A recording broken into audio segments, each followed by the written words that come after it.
Hello, welcome to our channel. This is Living Opera with Soula and Norman. I'm Soula, Norman is golfing. And some of you who know us on Instagram saw that I tried to film this video yesterday, but I had our mic turned up way too high, and so the sound was really distorted. And I thought that the information hopefully was good. Here's take two.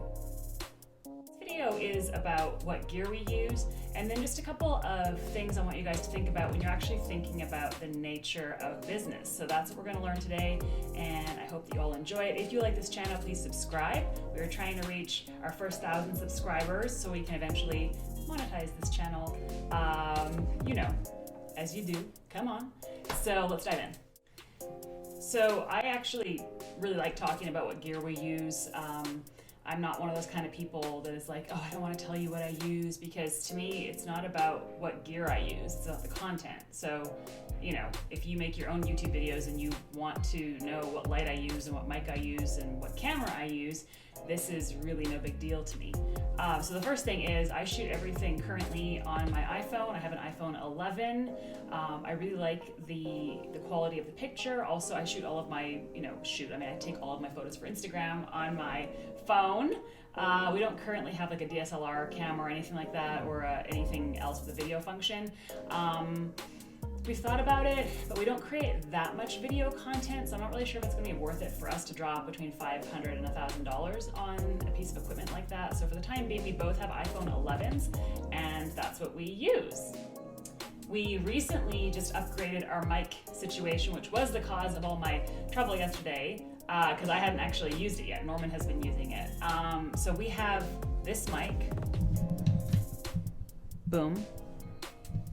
Set it back down, the Yeti mic, and you can find that I think on Amazon. I'm not sure about in Europe, but I think it cost us about $120, and it's been really good for Norman. I'm gonna play back today and see if it's been good for me. I think it'll be good this time.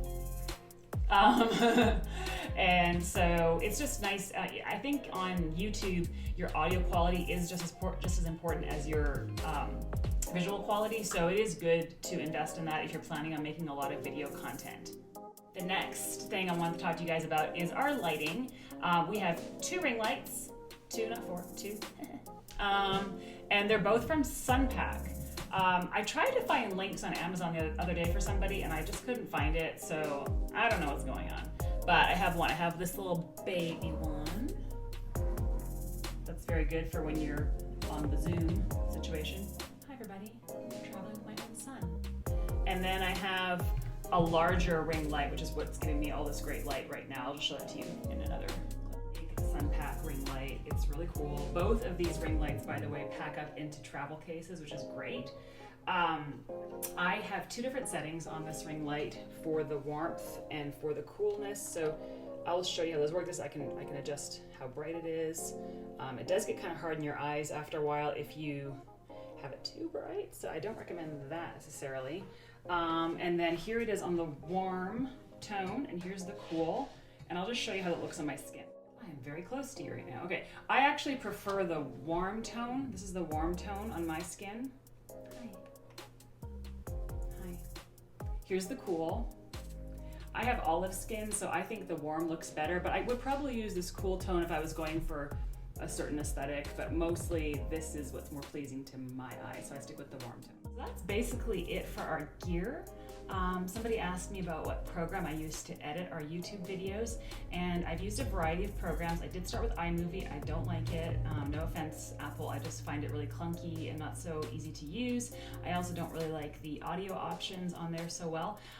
For a while, the first year or so of doing Living Opera, I was using Filmora Go, and I liked that a lot, but then they changed the format and I didn't find it as user-friendly or as pretty. And now I currently use InShot, and I have the pro version of InShot. I find it very easy to use because this is just one of the things I do. I'm not trying to be a professional YouTuber or anything, you know.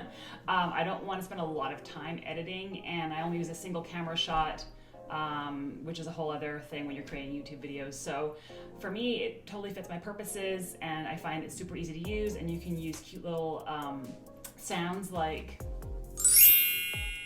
and I enjoy that.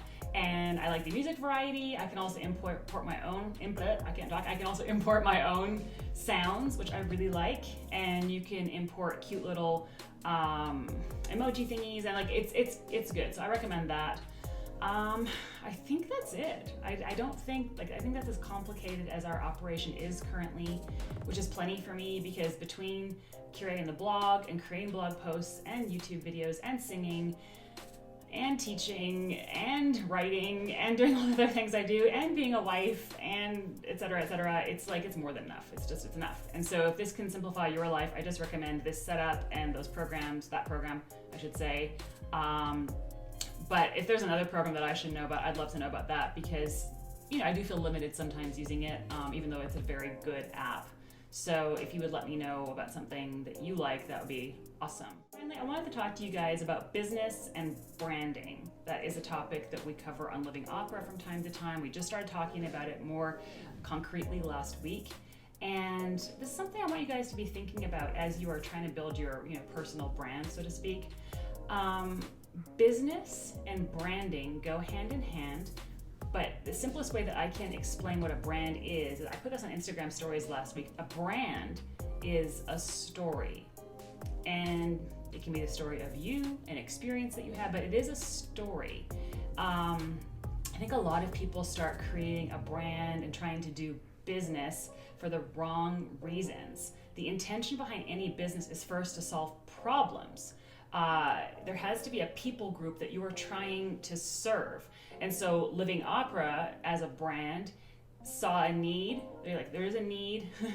I want to fulfill that need. And every good entrepreneur, CEO, creator says, I see a problem in the earth. I want to be the one that solves it.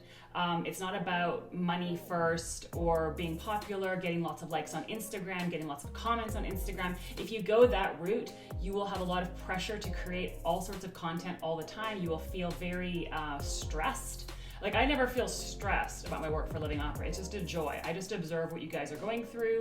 I try to address it the best I can with my own limitations. And then I go on to the next thing. I never wake up and say, oh my gosh, I have to do a post today. It's usually like, oh my gosh, this thing just happened. Like, I want to tell everybody. Or I read this, this is my take on that. And always going from a place of wanting to empower people and give them hope and a future, and not to shut down their creativity. The intent behind every business, every lasting business, has always been in the service of other people. So if you go into any sort of business with completely selfish intentions, it will eventually have a shelf life, if only in your own experience in that business. It's incredibly lonely to only think about yourself. That's not what you want to do. If any of you are thinking of creating your own brand or your own community, it has to be something that you are passionate about to the point that you are willing to serve others. And you all know how much time Norman and I spend, hours and hours creating things, and it's a pure joy. But then on the other hand, because we are experts in our field, I don't feel bad or icky or weird when we charge for any of our goods and services, because I know they're high quality, I know they're going to be transformative for you, and I know that they are creating a new kind of culture that's been really needed for a long time. So I always feel well about that. And also the intention behind it is to see human flourishing. And so I can rest well at night knowing it's checked all of my boxes. If it grows into something bigger and if it benefits me financially, that's a byproduct, but not the intention. When we started Living Opera, it didn't even have a name, right? You all know that, the ones of you who've been through the beginning of the journey with us. So, and every brand is sort of an evolution of the story. This started out as a reaction to Norman's experiences with performance anxiety, my experiences with going through a massive vocal transition. Then it changed into what it is today, largely based on the community members that it attracted, not really like saying, oh, now we're going to pivot this way. We don't do that. We don't sit down and have like big production meetings like, what are we going to do for Living Opera this week? It's usually more like, oh crap, the logo just came in the email. Look, everybody, like, oh, we have the final draft. Let's share it with everybody. That's a lot more. It's much more spontaneous than that. And then, also knowing how much you can handle at one moment. Like, there are things I would like to do for the movement, for the brand, but I know at the moment we're only 2 people, and I can't ethically give people a ton of work without being able to pay them. And so, you know what I mean? It's like everything has to work organically and according to your own moral beliefs. And I think that's how you can really build a strong brand and get a community of people around you that is like-minded. So those are my thoughts, my basic thoughts on business, branding, and our gear. I hope that this was helpful for you. I hope it gave you something to think about.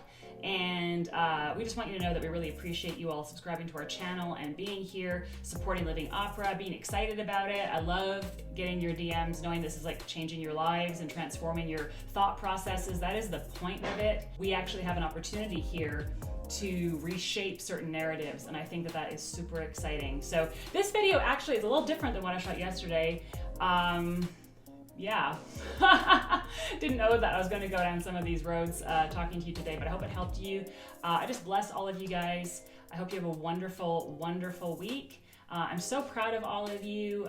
You're all just so creative and you're so different, and I think that is glorious. So I'm going to sign off for now. Thank you for being here, and we will catch you next time.